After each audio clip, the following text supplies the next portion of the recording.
And we take Pro Night. Our athletes, our fighters take Pro Night. It's a great nighttime supplement to help recovery.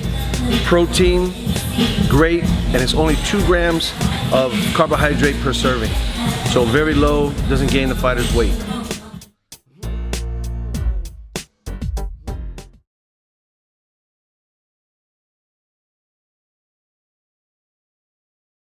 say a couple words and then take questions. Good fight. Intellect over athleticism all day. All day in the paint.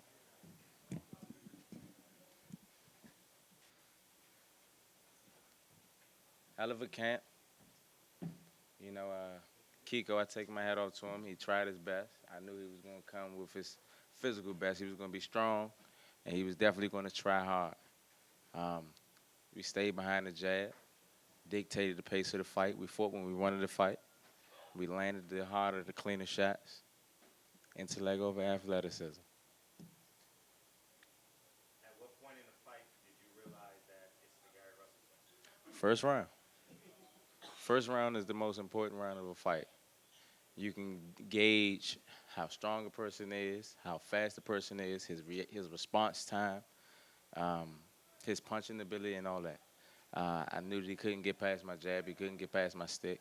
After the first round, I knew that we'd be able to dictate the entire pace of the fight. How did you feel coming off knowing that you had some playoffs in your career? No, I feel pretty good. You know, we stay in the gym all the time. We never really have any downtime that much. My weight never really fluctuates. I'm always in shape. I'm always ready. Gary, congrats to you and your brother. I know. Thanks, man. I wanted to ask because, like, I know you fought on cards with your brothers in the past, but how does it motivate you extra when you're in the corner with your brothers and you see them, get great wins before your fights? It definitely does. It definitely does. We pour our energy from each other. You know, I'm a wreck when my brothers compete, to be honest with you. I'm cool as a cucumber when I'm fighting because I think I have the ability to control what the outcome is. You know, I can't control the outcome of my younger brothers when they're competing, but I have to have a level of trust and belief in their skill set to be able to follow through and get the W, and that's exactly what they did. Gary, we talked before about you wanting to start your legacy, start getting bigger fights. How much of this tonight's win, the way you set everything up, the way you attacked them without getting those fights, the Cedric Cruz, Gervonta Davis, really putting a statement going, I'm ready, I want to make him happen. I've been wanting to make it happen. You know, ever since I became a world champion, all I wanted was a unification bout. Any of the guys that I've been competing against was guys that has worked their way all the way up the rankings to be able to challenge for the WBC featherweight title of the world. If you pay attention to my shirt, see what they say, right? See what they say, right? Come on, man. So, you know, that's pretty much what it is. We wanted that fight for the longest. We've been trying to get that fight for the longest. We actually competed against Leo in the amateurs. I was the reason that he couldn't make it to the 2008 Olympic team because I was a 2008 Olympian. He couldn't get past me then. We had smaller gloves on. We had bigger gloves, and we had headgear on. Now the gloves is much smaller. No headgear. Skill set has improved much, much better. I think what you see with Leo, what you see is what you get. A lot of these guys, you know, they're one-dimensional. They don't have the ability to make the necessary adjustments. That's what we do. Danny, great performance tonight. How would you assess your performance? What did you do? What do you think that you did exceptionally, or what do you think you could work on? We just controlled the entire pace of the fight. We dictated everything that went on. We controlled the pace.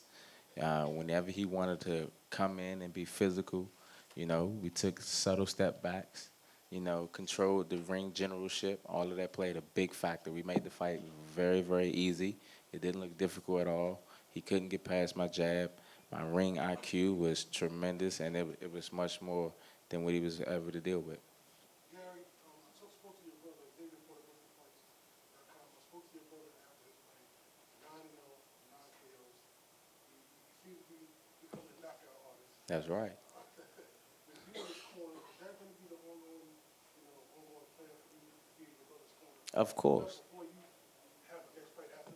Of course. Of course. You know, we do this in our sleep. I've been competing since I was maybe 7 years old. You know, if you ever watch me before a fight or if you run across me in the hotel or just on a regular street walk and I'm calm, I'm the same My demeanor is still the same. Nothing really changes. Doesn't too much really rattle me.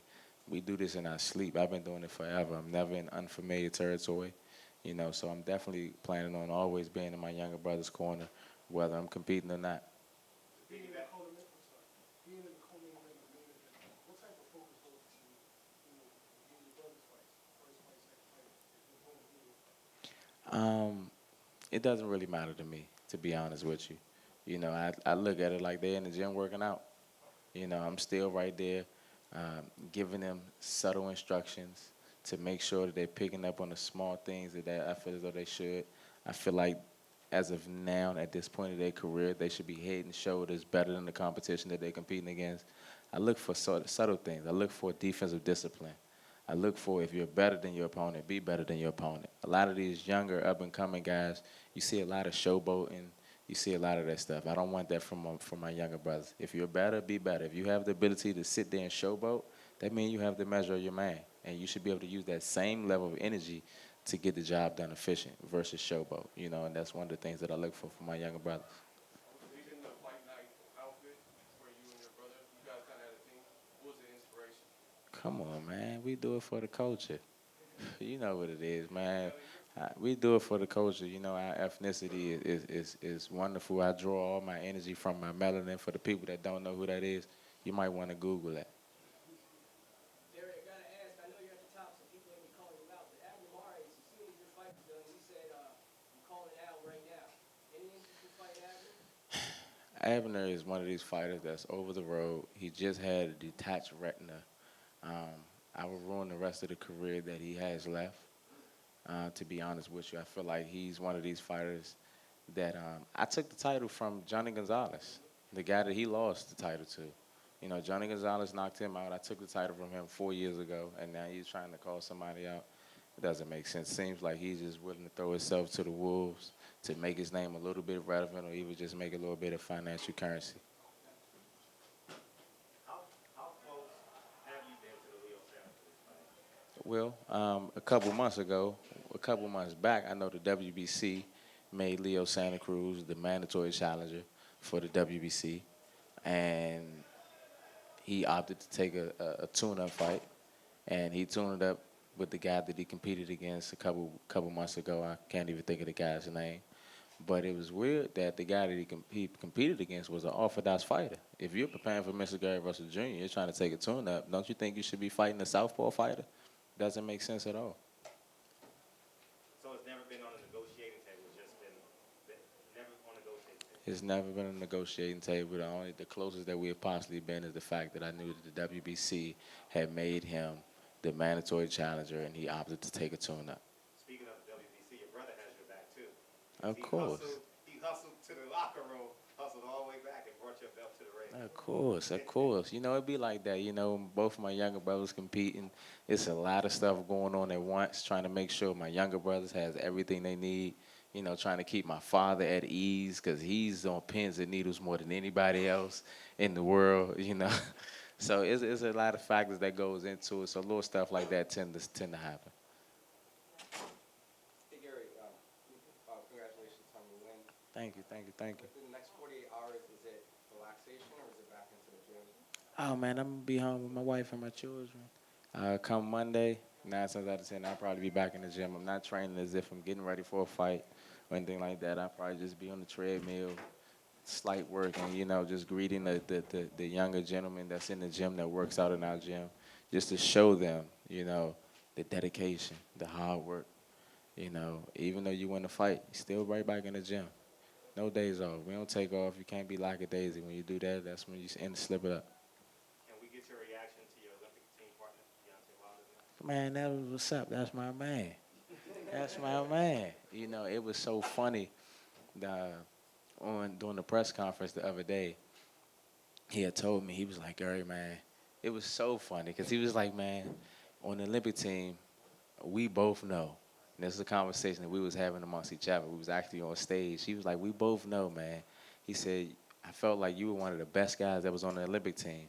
And I was the least experienced one on the Olympic team. He said, and I seen myself looking up to you.